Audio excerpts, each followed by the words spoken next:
السلام علیکم ورحمۃ اللہ وبرکاتہ۔ نحمده ونصلی علی رسولہ الکریم، اما بعد، اعوذ باللہ السمیع العلیم من الشیطان الرجیم، من ہمزہ ونفخہ ونفثہ۔ رب اشرح لی صدری ویسر لی امری واحلل عقدۃ من لسانی یفقہوا قولی واجعل لی وزیرا من اہلی رب زدنی علما۔ اللہم فقہنا فی الدین، اللہم وفقنا لما تحب وترضى۔ اللہم انا نسألک علما نافعا ورزقا طیبا واسعا وعملا متقبلا صالحا وقلبا خاشعا ولسانا ذاکرا شاکرا ویقینا صادقا وتوبة قبل الموت۔ اللہم صل علی محمد وعلی آل محمد کما صلیت علی ابراہیم وعلی آل ابراہیم انک حمید مجید۔ اللہم بارک علی محمد وعلی آل محمد کما بارکت علی ابراہیم وعلی آل ابراہیم انک حمید مجید۔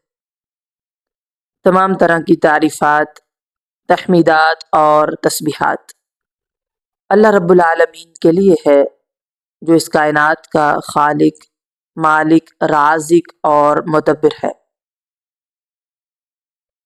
ہر طرح کا درود و سلام نبی مکرم صلی اللہ علیہ وسلم کی ذات اقدس و اطہر پر۔ امید ہے آپ سب ایمان اور صحت کی بہترین حالت میں ہوں گے۔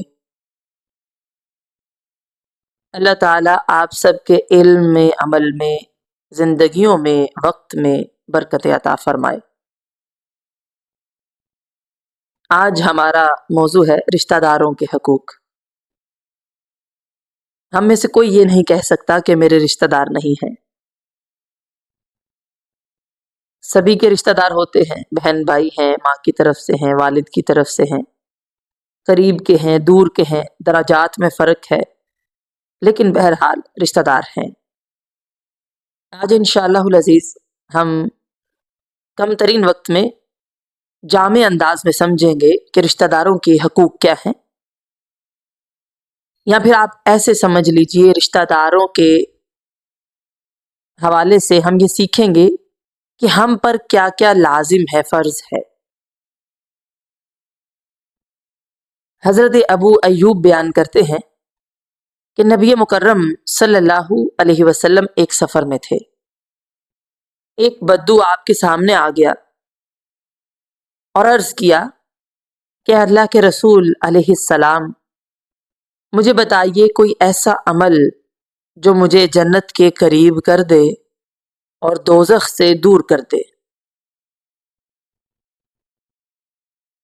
نبی مکرم صلی اللہ علیہ وسلم نے فرمایا، تو اللہ کی عبادت کر اور اس کے ساتھ کسی کو شریک نہ کر، اور نماز قائم کر اور زکوٰۃ ادا کر اور صلہ رحمی کر۔ یہ مسلم کی روایت ہے۔ یہ صلہ رحمی جس کا نبی مکرم صلی اللہ علیہ وسلم نے حکم دیا ہے، آپ کے فرامین کی روشنی میں یہ ہے کہ رشتہ داروں سے تعلقات قائم رکھے جائیں، توڑے نہ جائیں۔ آج آپ سمجھ لیجئے کہ رشتہ داروں کے حقوق کیا ہیں، صلہ رحمی کس کو کہتے ہیں۔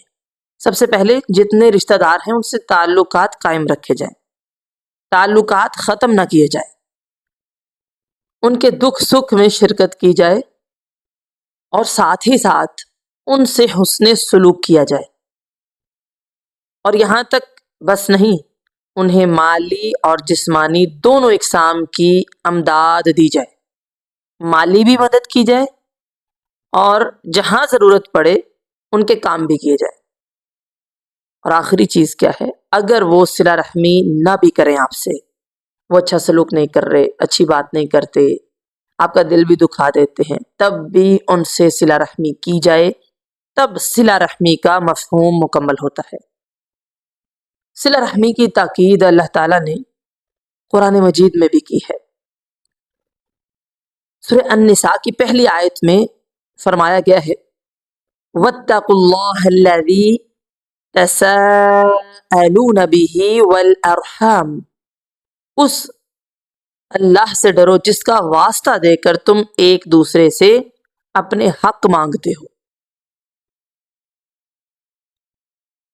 اور جو رشتہ داری کے تعلقات ہیں، رحم کے رشتے ہیں، ان کے تعلقات کو بگاڑنے سے پرہیز کرو۔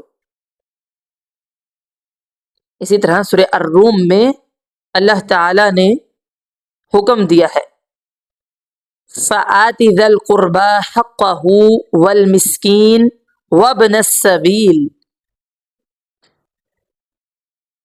ذَلِكَ خَيْرٌ لِلَّذِينَ يُرِيدُونَ وَجْهَ اللَّهِ۔ بس اے مومن، رشتہ دار کو اس کا حق دے اور مسکین اور مسافر کو اس کا حق دینا ہے۔ یہ طریقہ بہتر ہے ان لوگوں کے لیے جو اللہ کی خوشنودی چاہتے ہیں، اللہ کا چہرہ چاہتے ہیں۔ ان کے لیے یہ بہتر ہے کہ وہ رشتہ داروں کو ان کا حق دیں۔ ایک بات بڑی اہم ہے، یہاں پر یہ نہیں فرمایا گیا کہ رشتہ دار ہیں، مسکین ہیں، مسافر ہیں، ان کو خیرات دو۔ ارشاد یہ ہوا ہے یہ اس کا حق ہے جو تمہیں دینا چاہیے۔ یہ نہیں کہ آپ کچھ اضافی دے رہے ہیں، خیرات دے رہے ہیں، بلکہ رشتہ داروں کا حق ہے، آپ کو چاہیے کہ آپ دیں، لہٰذا ان کا حق سمجھ کر ان کو دینا ہے۔ ان کو دیتے ہوئے یہ خیال آپ کے دل میں کبھی نہ آئے کہ یہ بہت بڑا احسان ہے۔ ہمارے ہاں تو یہ رواج ہے نا، اگر کوئی کچھ دے دیتا ہے یا مدد کر دیتا ہے مالی یا جسمانی، وہ سمجھتا ہے میں نے احسان کیے۔ بھئی یہ تو حق ہے رشتہ داروں کا، جو نہیں کرتا وہ گناہگار ہے۔ ہمارے ہاں جو دے دیتا ہے اس کو ایسا لگتا ہے کہ شاید وہ بہت بڑا احسان کرنے والا ہے اور یہ کوئی حقیر مخلوق ہے جو اس کا دیا ہوا کھا رہے ہیں۔ تو یہ غلط سوچ ہے، بلکہ یہ بات اچھی طرح ذہن نشین رہنی چاہیے کہ مال کے مالک حقیقی نے اگر آپ کو زیادہ دیا ہے اور دوسرے بندوں کو کم دیا ہے تو یہ زائد مال ان دوسروں کا حق ہے، جو آپ کی آزمائش کے لیے آپ کے ہاتھ میں اللہ نے دے دیا ہے، تاکہ اللہ تعالیٰ دیکھے کہ کیا تو رشتہ داروں کو ان کا حق دیتا ہے یا نہیں۔ حضرت ابو ہریرہ بیان کرتے ہیں کہ نبی مکرم صلی اللہ علیہ وسلم نے فرمایا جو شخص اللہ تعالیٰ اور آخرت کے دن پر ایمان رکھتا ہو اسے چاہیے کہ اپنے مہمان کا اکرام کرے، یعنی عزت دے، اور جو شخص اللہ تعالیٰ اور آخرت کے دن پر ایمان رکھتا ہو اسے چاہیے کہ صلہ رحمی کرے، اور جو شخص اللہ تعالیٰ اور آخرت کے دن پر ایمان رکھتا ہو اسے چاہیے کہ اچھی بات کرے یا پھر خاموش رہے۔ یہ مسلم کی روایت ہے۔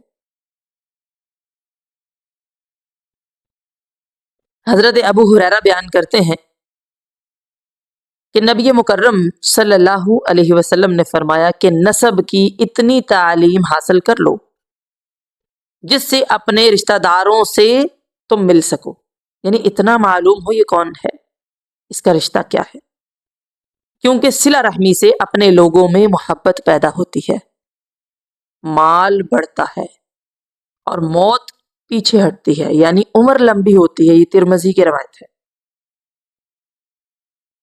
صلہ رحمی کرو گے، صلہ رحمی کیا ہے یاد رکھیے گا، تعلقات قائم رکھنے ہیں، توڑنے نہیں، دکھ سکھ میں شرکت کرنی ہے، حسن سلوک کرنا ہے، مالی اور جسمانی دونوں اقسام کی مدد کرنی ہے۔ اگر سامنے والا صلہ رحمی نہ بھی کرے تب بھی کرنی ہے، یہ ہے صلہ رحمی۔ نتیجہ بہت بڑا فائدہ ہے اپنا ہی، مال بھی بڑھتا ہے اور موت بھی پیچھے ہٹتی ہے، یعنی عمر لمبی ہوتی ہے۔ سورۃ النحل آیت نمبر 90 میں اللہ تعالیٰ نے ارشاد فرمایا ہے، ان اللہ یأمر بالعدل والاحسان وایتاء ذی القربى، اللہ تعالیٰ حکم دیتا ہے عدل کا اور احسان کا اور رشتہ داروں کو دینے کا۔ اس مختصر سے فقرے میں 3 ایسی چیزوں کا حکم دیا گیا ہے جن پر پورے معاشرے کی دوستی کا انحصار ہے۔ پہلی چیز عدل ہے، دوسری احسان، تیسری صلہ رحمی ہے۔ جو رشتہ داروں کے معاملے میں احسان کی ایک خاص صورت متعین کرتی ہے۔ اس کا مطلب صرف یہ نہیں ہے کہ آدمی اپنے رشتہ داروں کے ساتھ اچھا سلوک کرے اور خوشی اور غمی میں ان کا شریک حال ہو، اور جائز حدود کے اندر، جائز حدود یاد رکھیے گا، جائز حدود کے اندر ان کا حامی بنے، بلکہ اس کا معنی یہ بھی ہے کہ ہر صاحب استطاعت شخص اپنے مال پر صرف اپنی ذات اور اپنے بال بچوں ہی کے حقوق نہ سمجھے، بلکہ اپنے رشتہ داروں کے حقوق بھی تسلیم کرے کہ مال پر ان کا حق ہے۔ شریعت ہر خاندان کے خوشحال افراد کو اس امر کا ذمہ دار قرار دیتی ہے کہ وہ اپنے خاندان کے لوگوں کو بھوکا ننگا نہ چھوڑے۔ یہ سوال ہوگا، شریعت کی نگاہ میں ایک معاشرے کی اس سے بدترین کوئی حالت نہیں ہے کہ معاشرے میں ایک شخص عیش کر رہا ہو اور اس کے خاندان میں اس کے اپنے بھائی روٹی کے لیے بھی محتاج ہو۔ ہمارے معاشرے میں ایسا ہوتا ہے نا، مال دیتے بھی ہیں تو دور دور دیتے ہیں، قریب کے لوگوں کو نہیں دیتے۔ یہ نظریہ غلط ہے۔ اسی لیے بہت ساری احادیث میں آدمی کے اولین حقدار اس کے والدین، اس کے بیوی بچے اور اس کے بھائی بہن ہیں، پھر وہ جو ان کے بعد قریب تر ہوں، ٹھیک ہے، جیسے پھر نانی کی اولاد ہے، دادی کی اولاد ہے، پھر وہ جو ان کے بعد قریب تر ہوں۔ اور یہی اصول ہے جس کی بنا پر حضرت عمر نے ایک یتیم بچے کے چچا زاد بھائیوں کو مجبور کیا کہ وہ اس کی پرورش کے ذمہ دار ہوں، اور ایک دوسرے یتیم کے حق میں فیصلہ کرتے ہوئے حضرت عمر نے فرمایا اگر اس کا کوئی دور کا بھی رشتہ دار موجود ہوتا تو میں اس پر اس بچے کی پرورش لازم کر دیتا۔ اندازہ کیا جا سکتا ہے کہ جس معاشرے کا ہر یونٹ، ہر فرد اس طرح اپنے لوگوں کو سنبھال لے، اس معاشرے میں کتنی خوشحالی آئے گی اور اس معاشرے کی اخلاقی حیثیت کتنی بلند ہو جائے گی۔ خاندان میں اگر کوئی رشتہ دار ہے تو کہا میں اس کو یتیم بچے کی پرورش کا نگران بنا دوں گا۔ لہٰذا ہمیں بھی ایک لسٹ بنانی ہے اپنے رشتہ داروں کی اور دیکھنا ہے کہ ان کے حقوق کیا ہیں، وہ کس حالت میں ہیں، ہماری کس قسم کی مدد کی ضرورت ہے، اور ہم نے کب کب کوئی مدد کی ہے یا پھر کئی سالوں سے ہم نے پوچھا بھی نہیں ہے۔ صلہ رحمی کی بہت فضیلت بھی ہے، جیسے تاکید ہے نا ویسے فضیلت بھی ہے۔ حضرت ابو ہریرہ بیان کرتے ہیں کہ نبی مکرم صلی اللہ علیہ وسلم نے فرمایا کہ رشتہ داری رحمان کی ایک شاخ ہے، پس اللہ تعالیٰ فرماتا ہے کہ جو تجھے جوڑے گا یعنی رحم کو، رشتوں کو، میں اس سے جڑوں گا، اور جو تجھے کاٹے گا میں اس سے کٹ جاؤں گا۔ یہ بخاری کی روایت ہے۔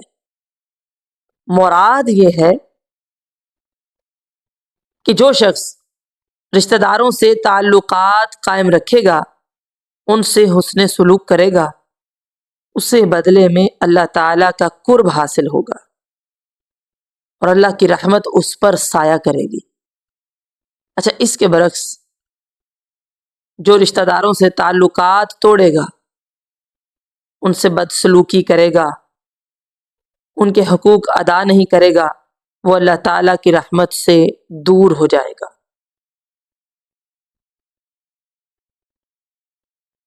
ایک صحابی روایت کرتے ہیں کہ نبی مکرم صلی اللہ علیہ وسلم نے فرمایا کہ جب تم میں سے کوئی روزہ افطار کرے تو کھجور سے افطار کرے، کیونکہ وہ برکت والی چیز ہے۔ اگر وہ کھجور نہ پائے تو پانی پر افطار کرے، کیونکہ یہ بڑی پاک چیز ہے۔ اور نبی مکرم صلی اللہ علیہ وسلم نے یہ بھی فرمایا کہ غیر رشتہ دار مسکین کو صدقہ دینا تو صرف صدقہ ہے۔ ایک بندہ مسکین ہے لیکن رشتہ دار نہیں ہے، آپ نے اس کو صدقہ دیا، بس صدقہ ہے۔ رشتہ دار کو صدقہ دینے میں ثواب کی دو باتیں ہیں، ایک تو یہ صدقہ ہے، دوسرا یہ صلہ رحمی بھی ہے۔ یہ ترمذی کی روایت ہے، لہٰذا اپنے رشتہ داروں کا خیال کرنا چاہیے۔ حضرت انس ایک روایت بیان کرتے ہیں کہ حضرت ابو طلحہ انصار میں سب سے زیادہ مالدار تھے اور انہیں اپنے اموال میں سے اپنا ایک باغ سب سے زیادہ عزیز تھا۔ یہ باغ مسجد نبوی کے سامنے تھا۔ نبی مکرم صلی اللہ علیہ وسلم وہاں تشریف لے جایا کرتے تھے اور اس باغ کا عمدہ اور شیریں پانی پیا کرتے تھے۔ جب یہ آیت نازل ہوئی، لَن تَنَالُوا الْبِرَّ حَتَّى تُنْفِقُوا مِمَّا تُحِبُّونَ، تم اس وقت تک نیکی کو نہیں پہنچ سکتے جب تک کہ اس شے کو خرچ نہ کرو، یعنی اللہ کی راہ میں خرچ نہ کرو جو تمہیں عزیز ہے۔ تو حضرت ابو طلحہ نبی مکرم صلی اللہ علیہ وسلم کی خدمت میں حاضر ہوئے اور عرض کی کہ اللہ کے رسول علیہ السلام، اللہ تعالیٰ نے یہ فرمایا ہے، میرے نزدیک سب سے زیادہ محبوب مال یہ باغ ہے، میں اسے اللہ کی راہ میں صدقہ کرتا ہوں اور اللہ تعالیٰ سے اس کے اجر و ثواب کا امیدوار ہوں، آپ جیسا مناسب سمجھیں اس میں تصرف فرمائیں۔ اس پر نبی مکرم صلی اللہ علیہ وسلم نے فرمایا، یہ تو مفید مال ہے، یعنی اس کا خیرات کرنا تمہیں فائدہ دے گا۔ تم نے جو کچھ کہا وہ میں نے سن لیا اور مجھے یہ مناسب معلوم ہوتا ہے کہ تم یہ باغ اپنے رشتہ داروں کو دے دو۔ اس پر حضرت ابو طلحہ نے عرض کیا، اللہ کے رسول صلی اللہ علیہ وسلم ایسے ہی کرتا ہوں، اور انہوں نے اس باغ کو اپنے رشتہ داروں اور اپنے چچا زاد بھائیوں میں تقسیم کر دیا۔ یہ بخاری کی روایت ہے۔ کیونکہ جب ہم کسی رشتہ دار کو کچھ دیتے ہیں نا تو ہم غور کرتے ہیں کہ وہ کیسا استعمال کر رہا ہے، پھر ہم اس کو تانے دیتے ہیں، اذیت دیتے ہیں، احسان جتلاتے ہیں تو اپنا اجر ضائع کر دیتے ہیں۔ تو اس میں اجر زیادہ ہے کہ بندہ صبر کرے، اس کو صدقہ دے، کیونکہ صلہ رحمی بھی ہے اور صدقہ بھی ہے، اور دل بڑا کرے۔ جب اللہ کی راہ میں دے جو دیا تو بات ختم۔ تو حضرت ابو طلحہ نے ایسا ہی کیا۔ صلہ رحمی کی فضیلت کے بارے میں نبی مکرم صلی اللہ علیہ وسلم نے جو کچھ فرمایا ہے اس سے پتہ چلتا ہے کہ صلہ رحمی سے آخرت کا ثواب ملنے کے علاوہ دنیا کے مادی فوائد بھی حاصل ہوتے ہیں، دنیا میں بھی بہت فائدے ہیں۔ جیسے نبی مکرم صلی اللہ علیہ وسلم نے فرمایا، جس شخص کو یہ پسند ہو کہ اس کا رزق کشادہ ہو اور اس کی عمر لمبی ہو تو اسے چاہیے کہ رشتہ داروں سے حسن سلوک کرے۔ یہ بخاری کی روایت ہے۔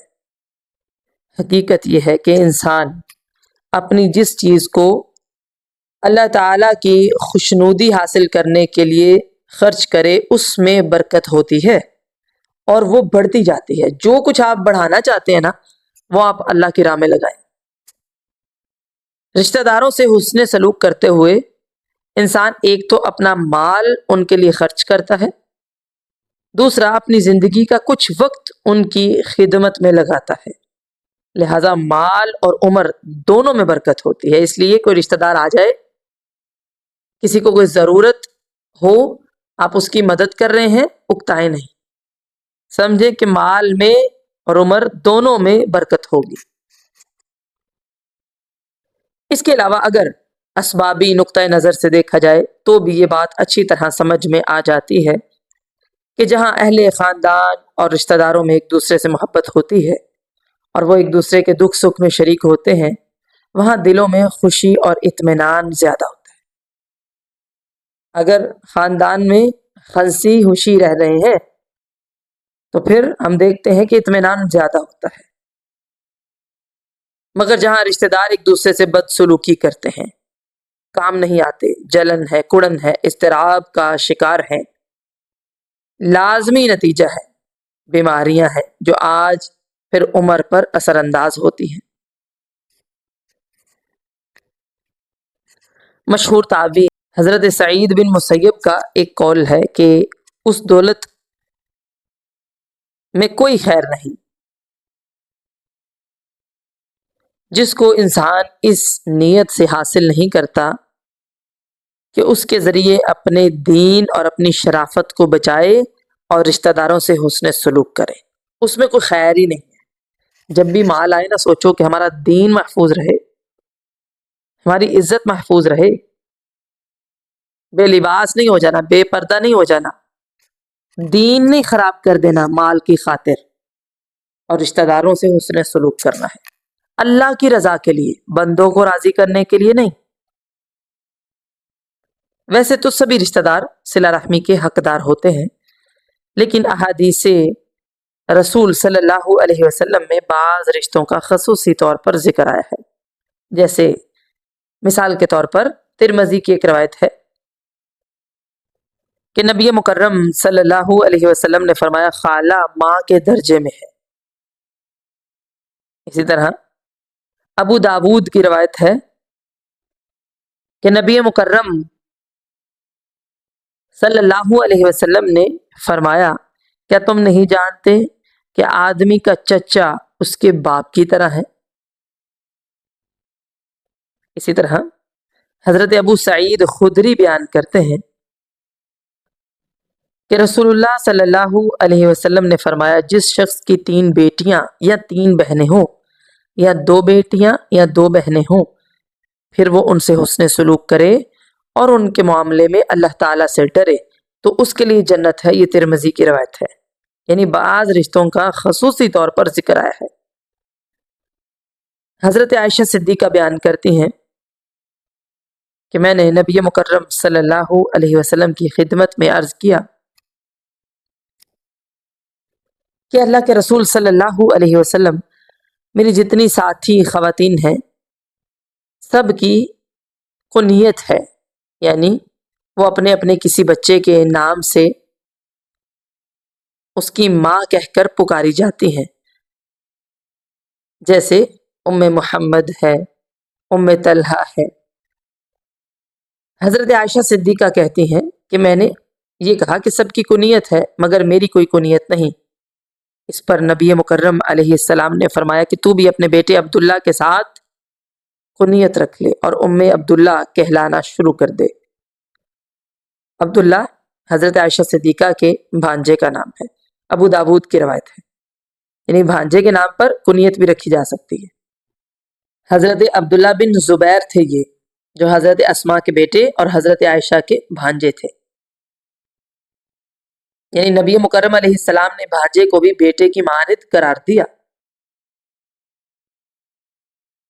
صحیح بخاری میں ایک واقعہ بیان ہوا ہے. ایک دفعہ حضرت حمزہ کی ایک بچی کے بارے میں حضرت علی، حضرت جعفر اور حضرت زید بن حارثہ کے درمیان جھگڑا ہو گیا. اس وقت تک حضرت حمزہ شہید ہو چکے تھے. تینوں اصحاب میں سے ہر ایک کی یہی خواہش تھی کہ وہ بچی کو اپنے پاس رکھیں. اب صورت یہ تھی کہ حضرت جعفر کی اہلیہ اس بچی کی خالہ تھی۔ نبی کریم علیہ السلام نے اس جھگڑے کا فیصلہ اس طرح کیا کہ بچی کو حضرت جعفر کے سپرد کر دیا کہ خالہ ماں کے درجے میں ہے۔ رشتہ داروں کے ساتھ حسن سلوک کرنے کے معاملے میں جیسے کہ میں نے پہلے بیان کیا ہے، ترتیب کی بھی ہدایت فرمائی گئی ہے، یعنی کہ جو رشتہ زیادہ قریبی ہے نا وہ پہلے حسن سلوک کا مستحق ہے، پھر اس کے بعد پھر جو اس کے بعد ہے۔ جیسے مثال کے طور پر ایک روایت آتی ہے مسلم کی، حضرت ابو ہریرہ بیان کرتے ہیں کہ ایک شخص نے عرض کیا، اللہ کے رسول صلی اللہ علیہ وسلم، انسانوں میں میرے حسن سلوک کا سب سے زیادہ مستحق کون ہے؟ تو آپ علیہ السلام نے فرمایا، تیری ماں، پھر تیری ماں، پھر تیری ماں، پھر تیرا باپ، پھر جو باپ کے بعد رشتے میں تیرے زیادہ قریب ہو، پھر جو اس رشتے دار کے بعد رشتے میں زیادہ قریب ہو۔ ٹھیک ہے، یعنی درجہ بدرجہ ترتیب بھی ضروری ہے۔ جو رشتہ زیادہ قریبی ہے وہ پہلے حسن سلوک کا مستحق ہے، جیسے ماں ہے، 3 درجے ہیں ماں کے، پھر باپ ہے، پھر قریبی رشتہ دار ہے، پھر اس کے بعد جو رشتے میں تمہارے زیادہ قریب ہو۔ قطع رحمی کی مذمت ہے، جیسے صلہ رحمی کی تاکید ہے، فضیلت ہے، اس کے ساتھ ہی ساتھ قطع رحمی کے ایک شدید گناہ ہونے کی بھی وضاحت کی گئی ہے۔ قطع رحمی یعنی رشتہ داروں سے بد سلوکی کرنا، ان سے ملنا جلنا بند کر دینا، یہ ایک ایسا ناپسندیدہ فعل ہے جس کے کرنے والے کو جنت کے قابل نہیں سمجھا گیا۔ حضرت جبیر بن مطعم اپنے باپ سے روایت کرتے ہیں، جو کہتے ہیں کہ نبی مکرم صلی اللہ علیہ وسلم نے فرمایا کہ رشتہ داروں سے تعلق توڑنے اور ان سے بد سلوکی کرنے والا جنت میں داخل نہیں ہوگا۔ یہ ترمذی کی روایت ہے۔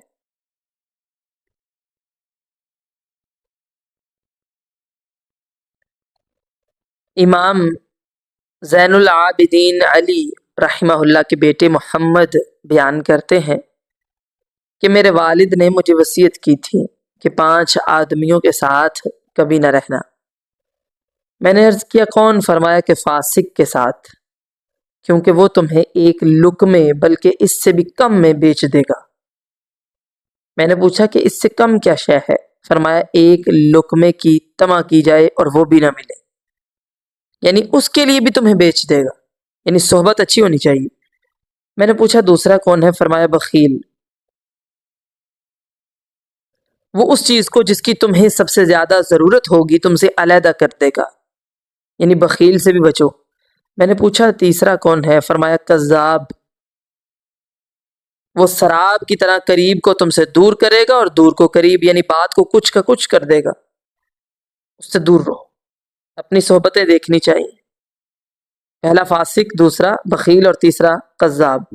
میں نے عرض کیا کہ چوتھا کون؟ فرمایا احمق، تمہیں فائدہ دینا چاہے گا مگر الٹا نقصان دے گا۔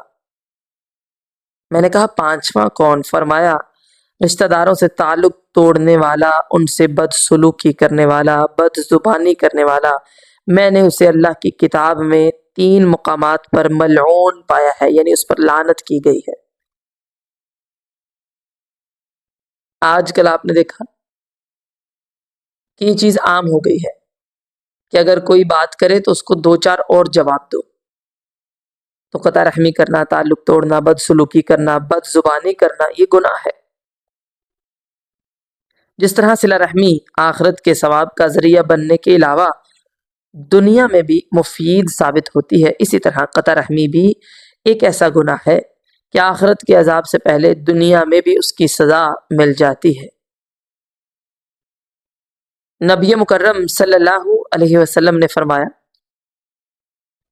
کہ سرکشی اور قطع رحمی سب گناہوں سے زیادہ اس بات کی مستحق ہیں کہ ان کا ارتکاب کرنے والے کو اللہ تعالیٰ دنیا میں بھی سزا دے، علاوہ اس سزا کے جو اس نے اس کے لیے آخرت میں رکھی ہے۔ یہ ابو داود کی روایت ہے، یعنی دنیا میں بھی اس کی سزا مل جائے گی۔ لہٰذا اس پر توجہ دینے کی ضرورت ہے۔ اب سوال یہ پیدا ہوتا ہے کہ رشتہ داری کیسے قائم رکھی جائے؟ سوال یہ ہے کہ جب صلہ رحمی اتنی فضیلت والی چیز ہے اور قطع رحمی ایسا سخت گناہ ہے تو پھر کیا کیا جائے کہ رشتہ داروں سے تعلقات منقطع ہونے اور ایک دوسرے کے ساتھ بدسلوکی کرنے کی نوبت نہ آئے؟ دیکھا تو یہی جاتا ہے کہ غیروں سے اتنے تعلقات خراب نہیں ہوتے جتنے رشتہ داروں سے ہو جاتے ہیں۔ ذرا سی بات بڑھتے بڑھتے بہت بڑا فتنہ بن جاتی ہے، اور بس پھر حسن سلوک کا تو ذکر ہی کیا، حتیٰ کہ سلام دعا بھی بند ہو جاتی ہے۔ بلکہ بعض لوگ تو اعلانیہ کہتے ہیں کہ اب ہمیشہ کے لیے ختم، میرا منہ بھی نہ دکھانا، گھر میں داخل بھی نہ ہونے دینا۔ دعویٰ ایسے کرتے ہیں جیسے کوئی نیکی کا بہت بڑا دعویٰ ہے۔ بعض لوگ تو فخر کے ساتھ بتاتے ہیں کہ اس نے ایسا کیا تو اس کے بعد کئی سال سے ہم نے اس سے کلام ہی نہیں کیا، اور بڑے نازاں ہوتے ہیں کہ وہ ہمیں کہیں نظر بھی آیا تو ہم نے تو آگے بڑھ کر اس کو بلایا ہی نہیں، سلام بھی نہیں کیا، وہی ذلیل ہو کر ہمیں بلا رہا تھا۔ حالانکہ جو رنجش کو دور کرنے کے لیے پہلے سلام کرے وہ بہترین آدمی ہوتا ہے۔ حقیقت بات یہ ہے کہ رشتہ داروں کے ساتھ تعلقات درست کرنے کے لیے بڑے حوصلے، صبر، تحمل اور درگزر کی ضرورت ہے۔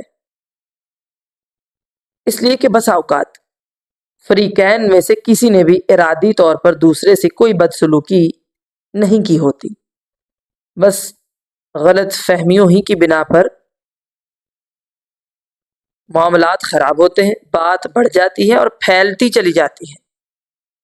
اچھا، اگر انسان یہ ریسرچ شروع کر دے کہ آغاز کس نے کیا تھا تو یقین مانیے حقیقت تک پہنچنا تو محال ہوتا ہے، کیونکہ آغاز فی الحقیقت کسی نے بھی نہیں کیا ہوتا۔ بات چھوٹی سی ہوتی ہے، چھوٹی سی بات ہوتی ہے، اور وہ آگے بڑھتے بڑھتے ایسی بڑھ جاتی ہے کہ پھر قابو میں نہیں آتی۔ لیکن اگر انسان حوصلہ رکھے، درگزر کرے، تو اس کو کسی ریسرچ کی ضرورت ہی نہیں، جس نے بھی کیا ہو۔ بس ہم نے تو اللہ اور اس کے رسول صلی اللہ علیہ وسلم کے احکام پر عمل کرنا ہے، ٹھیک ہے؟ لہٰذا یہ تحقیق نہ شروع کر دیں، اچھا پہلے کس نے کہا تھا، تم نے کیا کہا، اس نے کیا کہا۔ ایسے تو معاملات اور خراب ہو جاتے ہیں۔ حوصلہ کرو، صبر کرو، معاف کرو۔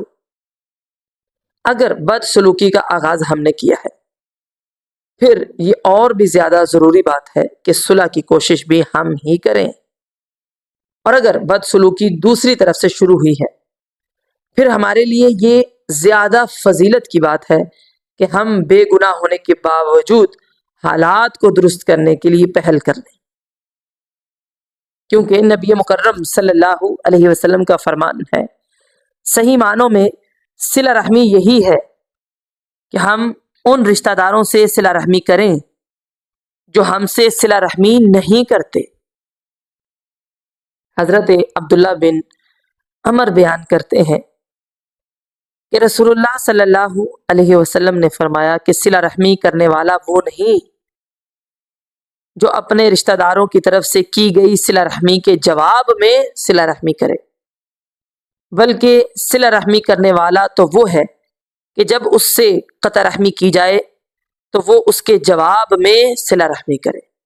کوئی کاٹ رہا ہے نا تو آپ جوڑیں، کوئی نہیں دیتا آپ دیجئے۔ یہ ترمذی کی روایت ہے۔ اسی طرح ترمذی کی ایک اور روایت بھی ہے جس میں نبی مکرم صلی اللہ علیہ وسلم نے فرمایا، جو مسلمان لوگوں کے ساتھ مل جل کر رہتا ہے اور ان کی طرف سے پہنچنے والی تکلیفوں کو برداشت کرتا ہے، وہ کہیں بہتر ہے اس شخص سے جو لوگوں سے الگ تھلگ رہتا ہے اور ان کی طرف سے پہنچنے والی تکلیفوں پر وہ صبر بھی نہیں کرتا۔ یعنی اس کو تو آتی نہیں ہے نا تکلیفیں۔ جو بندہ صبر کرتا ہے ساتھ میں عبادات کرتا ہے اس کا درجہ زیادہ ہے۔ حضرت ابو ہریرہ بیان کرتے ہیں کہ ایک شخص نے عرض کیا، اللہ کے رسول صلی اللہ علیہ وسلم، میرے کچھ رشتہ دار ہیں میں ان سے صلہ رحمی کرتا ہوں اور وہ مجھ سے قطع رحمی کرتے ہیں. میں ان سے حسن سلوک کرتا ہوں اور وہ مجھ سے برائی کرتے ہیں. میں ان کے ساتھ بردباری سے پیش آتا ہوں اور وہ میرے ساتھ جہالت کا سلوک کرتے ہیں. اس پر نبی مکرم صلی اللہ علیہ وسلم نے فرمایا اگر تو ایسا ہی ہے جیسا کہ تو نے کہا ہے، یعنی سچ میں ایسا ہے، گویا تو انہیں گرم راکھ دے رہا ہے، اور جب تک تو اس حالت پر قائم رہے گا اللہ کی طرف سے ان کے خلاف ایک مددگار تیرے ساتھ رہے گا، یعنی فرشتہ. یہ مسلم کی روایت ہے. اور میں سمجھتی ہوں جسے یہ عزت اور طاقت مل جائے کہ اللہ کی طرف سے ایک مددگار اس کے ساتھ رہے، اسے اور کسی شے کی ضرورت نہیں رہتی. یہ جو مختصر بات میں نے آپ کے سامنے رکھی ہے، اس کے نتیجے میں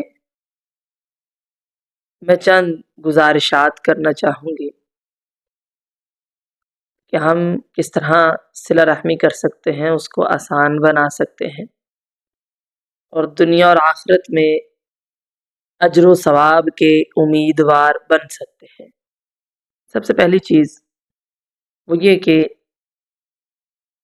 سب سے بہترین وہ ہے جو اپنے اہل کے لیے، اہل خانہ کے لیے بہترین ہے، یعنی اچھے اخلاق والا ہے. لہٰذا اخلاق اگر نظر آتا ہے تو وہ خاندان میں، گھروں میں نظر آتا ہے. باہر تو بعض دفعہ بندہ اچھا بول ہی لیتا ہے. سب سے پہلی چیز یہ ہے کہ سلام میں پہل کرنا سیکھیے. اپنے بہن بھائی ہیں، چچا تایا ہیں، خالہ پھوپھی ہیں، ماموں ہیں، لہذا سلام ضرور کیا کریں. سلام سے محبت بڑھتی ہے. پھر اسی طرح سلام کے ساتھ اپنے چہروں پر مسکراہٹ کو سجایا کریں. جائز حدود میں رہتے ہوئے یہ تمام کام کیے جائیں گے. چہرے پر مسکراہٹ ہونی چاہیے، یعنی آپ کا چہرہ ایسا ہو کہ کوئی آپ سے بات کرنا پسند کرے، آپ کا محرم، رشتہ دار ہے، خواتین ہے، میں غیر محرم کی بات نہیں کر رہی تھی. سلام کو عام کریں گھروں کے اندر. مسکرانا بھی ایک صدقہ ہے، لہٰذا اپنے چہرے پر مسکراہٹ رکھیں. جب بھی آپ ملتے ہیں اللہ کی رضا کے لیے ملیے، اللہ کے لیے ایک دوسرے سے محبت کیجیے. دنیا داری نبھانے کے لیے نہ ملیے. آپ اللہ کے لیے ملاقات کرتے ہیں، محبت کرتے ہیں، آپ کو بتانا چاہیے کہ مجھے اللہ کے لیے آپ سے محبت ہے. تو پھر جب محبت اللہ کے لیے ہے تو پھر اس میں تانے نہیں ہونے چاہیے کہ اگر آپ جا کے مل رہے ہیں تو حسن سلوک کیجیے. یہ نہیں کہ تانا مار رہے ہیں، کبھی دل دکھا رہے ہیں، بات کو بڑھا رہے ہیں، جھگڑے ہیں، فساد ہیں، ایسا نہیں. ایسے دکھ سکھ میں شریک نہیں ہونا کہ گھروں میں فساد برپا ہو جائے. لہذا اپنی زبان سے کوئی تکلیف نہیں دینی. دی ہے تو اس کی معافی مانگ لیجیے. جب کوئی آپ سے ملنے آئے واپس چلا جائے، یا آپ گئے ہیں اور واپس آ گئے ہیں، فوراً آتے ہی ہمارے معاشرے میں رواج ہے، ہاں بھائی سناؤ کیا ہوا، کیا صورتحال تھی، غیبتیں شروع، چغلیاں. بچ جائیے. اپنی نیکیوں کو ضائع نہ کیجیے، اپنے اجر برباد نہ کیجیے. چغلی نہیں کرنی، غیبت نہیں کرنی، خصوصاً رشتہ داروں کی ہوتی ہے نا. باز آئیے اس سے. جب ہم مل جل کر بیٹھتے ہیں کئی باتیں ہوتی ہیں، جھوٹ نہیں بولنا، بات کو بڑھانا نہیں ہے، مبالغہ آرائی نہیں کہ بات کچھ ہے اس کو کچھ کر کے آگے پہنچا دیا. نہیں. ناراضگیاں ہیں، ظاہری بھی ختم کیجیے، باطنی بھی ختم کیجیے. دل سے بھی ناراضگی کو ختم کیجیے. رات کو سوتے ہیں نا، سونے سے پہلے سب کو معاف کر کے سوئیے. ناراضگی ختم کیجیے. کسی مسلمان کے لیے جائز نہیں ہے کہ وہ 3 دن سے زیادہ اپنے مسلمان بھائی سے ناراض رہے. اگر خاندان میں ناراضگی ہے اس کو مزید بڑھائے نہیں، بلکہ صلح کروا دیں. یہ ایک بہترین عمل ہے، فضیلت والا عمل ہے. اور جیسے میں نے پہلے کہا کہ ریسرچ نہیں کرنی، ہاں بھائی پہلے کس نے کہا تھا، کون تھا. درگزر کیجئے، صبر کیجئے، حوصلہ کیجئے، معاف کرنا سیکھیے. بات بری لگ گئی، کوئی بات نہیں، درگزر کیجئے. اس لیے معاف کیجئے کہ اللہ تعالیٰ قیامت کے دن مجھے اور آپ کو معاف کر دے گا، اس لیے معاف کرنا ہے. مال دینا ہے، سب سے پہلے رشتہ داروں کو دیکھیے، ان کی ضروریات کو پورا کیجیے. مالی مدد بھی کیجیے اور جسمانی بھی. آپ کا وقت چاہیے، کوئی خدمت چاہیے، ضرور کیجیے، یہ سوچ کر کہ اللہ تعالیٰ اس کے بدلے میں میرے مال میں، میری عمر میں برکت عطا فرمائے گا. اور یقیناً ایسا ہے بھی ہے. پھر مال دینا ہے تو ریا کے لیے نہیں، ریاکاری نہیں، احسان نہیں جتلانا، بعد میں اذیت نہیں دینی. خدمت کرنی ہے، وقت دینا ہے اللہ کی رضا کی خاطر. اس لیے نہیں کہ آج ہم دے رہے ہیں مال، کل کو یہ ہمیں دے. اکثر خوشیوں میں ہم جو مال دیتے ہیں یہ سوچ کر کہ ہمارے گھر میں واپس آئے گا، یہ سوچ غلط ہے. اللہ کی رضا کی خاطر دیجیے. وقت دیا یہ نہیں سوچنا کہ کل کو یہ بھی مجھے وقت دے.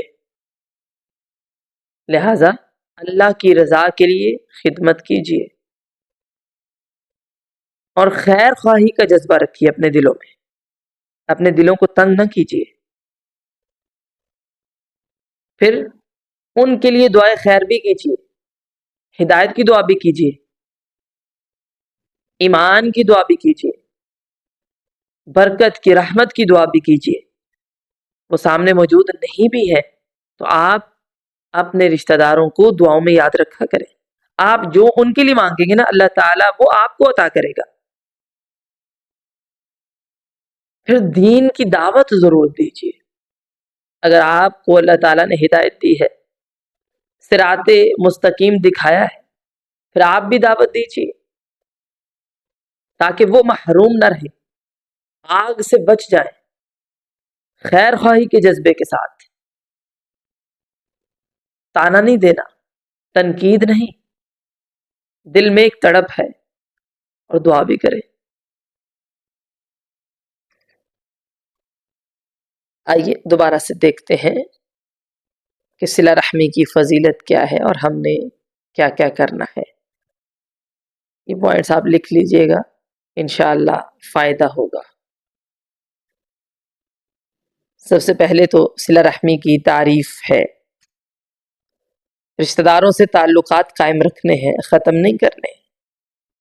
چھوٹی سی بات ہوئی اور کہا بس آج کے بعد ختم، ایسا مزاج نہیں ہونا چاہیے. یہ کوئی اچھا مزاج نہیں ہے.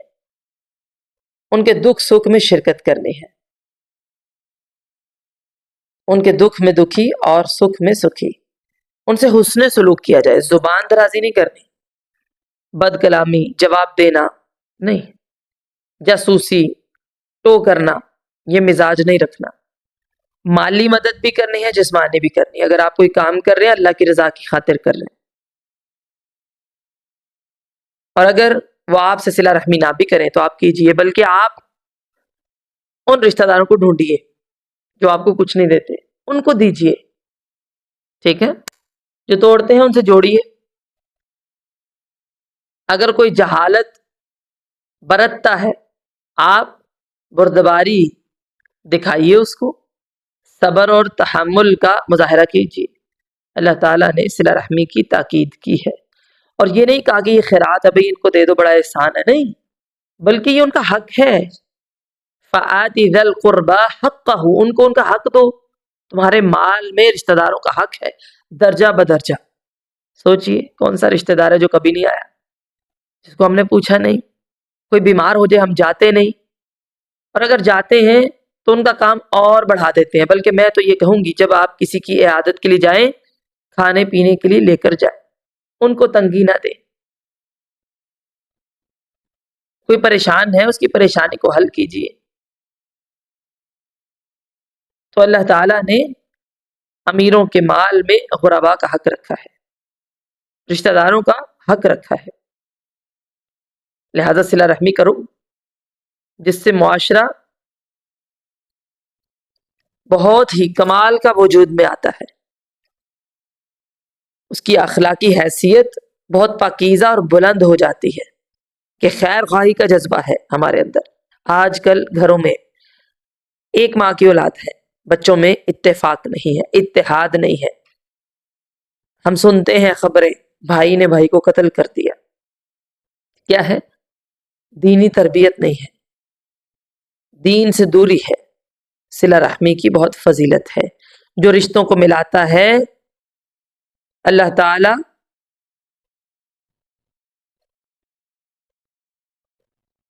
اس پر اپنی رحمت کا سایہ کرتا ہے، اسے اللہ کا قرب حاصل ہوتا ہے، اور جو بد سلوکی کرتا ہے اس کی زندگی میں رحمت سے دوری ہو جاتی ہے، اللہ کی رحمت سے وہ دور ہو جاتا ہے۔ بلکہ بعض دفعہ ہم نے ایسے کیسز بھی دیکھے ہیں، وہ لوگ جو بہت بیمار ہوئے، مرنے کے قریب ہیں، ڈاکٹرز نے جواب دے دیا، لیکن جب علماء کے پاس گئے تو انہوں نے کہا کہ صلہ رحمی کیجیے، صلہ رحمی سے عمر میں اور مال میں برکت ہے، اضافہ ہے، تو اللہ تعالیٰ نے ان کو زندگی دے دی۔ کبھی کر کے تو دیکھیے، کوئی آ جائے،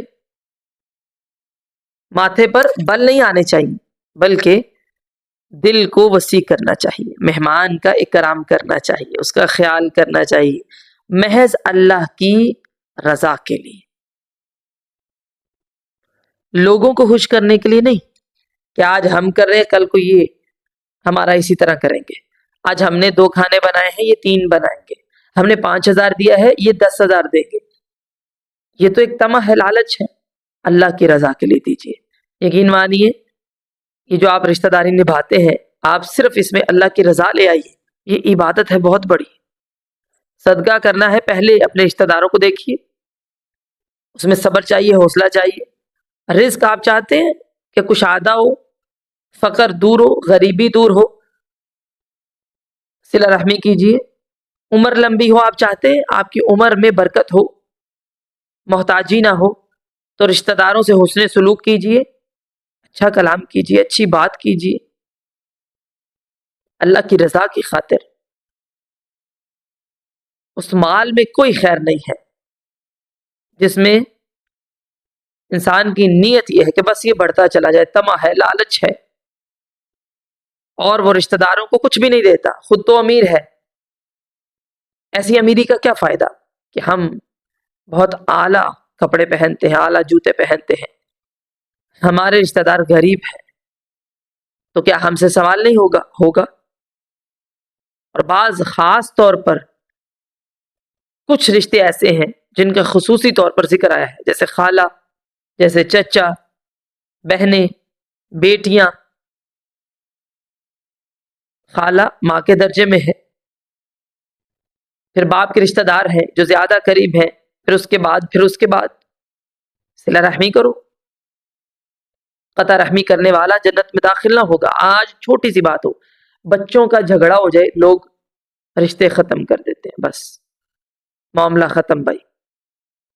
کئی سال ملتے نہیں ہیں، کئی مہینے بات نہیں کرتے، پیچھے بات کیا ہے بڑی چھوٹی سی، اور قتل و غارت بھی ہو جاتی ہے، اللہ تعالیٰ محفوظ فرمائے۔ تو صلہ رحمی کا جس طرح دنیا میں فائدہ ہے، قطع رحمی کا دنیا میں بھی عذاب ہے، لہذا رشتہ داری کو قائم رکھو اللہ کی رضا کی خاطر۔ حوصلہ چاہیے، صبر چاہیے، تحمل چاہیے، درگزر چاہیے۔ آج آپ دیکھیے خاندانوں کے معاملات کس قدر خراب ہیں، ایک سیاست چلتی ہے، کوئی بھی خیر خواہی نہیں رکھتا، دل میں وہ محبت نہیں ہے، وہ تڑپ نہیں ہے، وہ جذبہ نہیں ہے۔ اچھا اس نے نہیں کیا، بس ٹھیک ہے، اب ہم نے بھی نہیں کرنا، ہمیں کیا ضرورت ہے، ہمارے کام نہیں آیا، ہم بھی نہیں آئیں گے۔ وفات ہو جائے، یہ ٹائم پہ نہیں آیا، اس نے تو منہ ہی نہیں دیکھا، ہم بھی آئندہ نہیں جائیں گے۔ لہذا جو صلہ رحمی نہ کرے تم اس سے کرو۔ ذرا لسٹ بنائیے جس نے ابھی تک آپ کو کچھ نہیں دیا نا رشتہ داروں میں، آپ اس کو دیجئے جس کو آپ سمجھتے ہیں کہ لا علم ہے، جہالت میں ہے، صبر کے ساتھ اس کے ساتھ معاملہ اختیار کیجئے، اللہ کی طرف سے ایک طاقت ملے گی، عزت ملے گی۔ دعا کیا کریں اپنے رشتہ داروں کے لیے کہ اللہ تعالیٰ ان کو ہدایت دے، ایمان کی دولت نصیب کرے، ان کے مال میں اولاد میں برکتیں عطا فرمائے، ان کو دین کی دعوت دے۔ سلام کیجئے، مسکرائیے، غیبت بند کر دیجئے، رشتہ داروں کا گوشت نہ کھائیے، باز آئیے، کسی بھی جھگڑے کی جڑ نہ بنیے، بات کو بڑھانا نہیں ہے، عیب ہے ان پر پردہ ڈالیے، جاسوسی نہ کیجیے، دل بڑا کیجیے، معاف کرنا سیکھیے۔ آج معاف کیجیے، جس نے جو بھی کیا میں نے اللہ کی رضا کے لیے اس کو معاف کیا، تاکہ اللہ تعالیٰ کل قیامت کے دن مجھے معاف کر دے۔ مال دینا ہے آپ اس کو دیجیے جو مسکین ہے اور آپ کا رشتہ دار ہے۔ پھر یہ نہ سوچیے اچھا اب تو یہ عیش کرتے ہیں ہمارے مال پر، ان کو تو ضرورت نہیں ہے، ضائع نہ کیجیے، بلکہ یہ زیادہ اجر کا باعث ہے، صدقہ بھی ہے اور صلہ رحمی بھی ہے۔ دل میں خیر خواہی کا جذبہ رکھیے، دنیا داری کے لیے رشتہ داریوں کو مت نبھائیے، بلکہ اللہ کی خاطر، اللہ کی رضا کے لیے کہ اللہ راضی ہوتا ہے، جو اصول اللہ تعالیٰ نے دیے ہیں اس کے مطابق چلیے، ناراضگیوں کو ختم کیجیے، خدمت کے لیے وقت کے لیے اپنے آپ کو پیش کریں کہ میں وقت دوں گی، میں خدمت کروں گی، مشکل وقت ہے میں مددگار بنوں گی، تاکہ اللہ تعالی ہمارا حامی اور مددگار بنے۔ اپنے مزاج کو بہت نرم رکھیے، بعض دفعہ جھگڑے ہو جاتے ہیں، کوئی بات نہیں، اگر آپ حق پر ہیں تب بھی آپ جھگڑا چھوڑ دیجئے، آپ کے لیے جنت میں گھر کی ضمانت ہے۔ اپنا حوصلہ بڑھا کیجئے، کبھی یہ نہ سوچیں اچھا ہمیشہ ساری خدمت میں نہیں کرنی ہے، سارا وقت میں نہیں دینا ہے۔ اکثر لوگ کہتے ہیں نا کہ بہت وقت دیا، بہت خدمت کی، لیکن ضائع کیا ہم نے۔ اصل میں ضائع اس کا ہوتا ہے جو لوگوں کو راضی کرنے کے لیے کرتا ہے،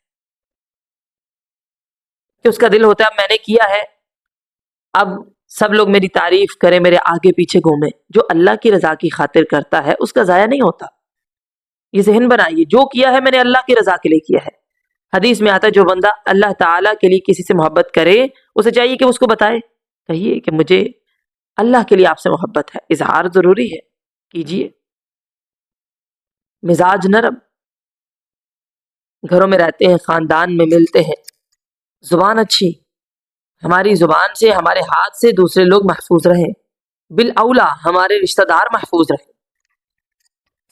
بدترین ہے وہ شخص جس کو دیکھ کر کوئی سوچے کہ اچھا آگے اب لڑائی ہوگی، میں نے اس سے نہیں ملنا، بلکہ کوئی آپ سے ملنا چاہے، وہ چاہے کہ وہ آپ کے پاس بیٹھے، آپ کوئی نقصان اس کو نہیں دیں گے، نہ زبان سے تکلیف دیں گے نہ ہاتھ سے، بلکہ اس کو حوصلہ دیں گے، خیر خواہی کریں گے، اس کے لیے دعا کریں گے، دین کی دعوت دیں گے، اچھی باتیں کریں گے۔ اچھی باتیں بہترین صدقہ ہیں، حوصلہ شکنی نہیں کریں گے، چاہے آپ عیادت کے لیے گئے ہیں، تعزیت کے لیے گئے ہیں، کسی بھی مشکل میں آپ اللہ سے جوڑنے والے بنے۔